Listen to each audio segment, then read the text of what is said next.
Angel Locsin at sa husband na si Neil Arce. Hanggang ngayon ay naging palaisipan pa rin sa mga netizens ang dahilan ng biglaang pananahimik ni Angel Locsin sa kanyang social media at ang biglaang pagkawala rin nito sa limelight. Marami sa mga fans ni Angel Locsin ang nag-aalala dahil hindi naman lingid sa kaalaman ng lahat ang health conditions nito. Matatandaang huling nagbahagi si Angel Locsin ng update sa kanyang social media ay noong August 2022 sa baby shower ng kaibigang si Angelica Panganiban.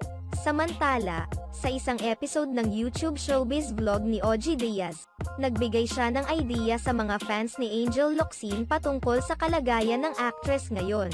Ayon kay OG Diaz, intentional ang dahilan kung bakit biglang nanahimik sa social media si Angel Locsin. Ibig sabihin, sinadya ni Angel Locsin na manahimik at lumayo muna sa magulong mundo ng showbiz at social media.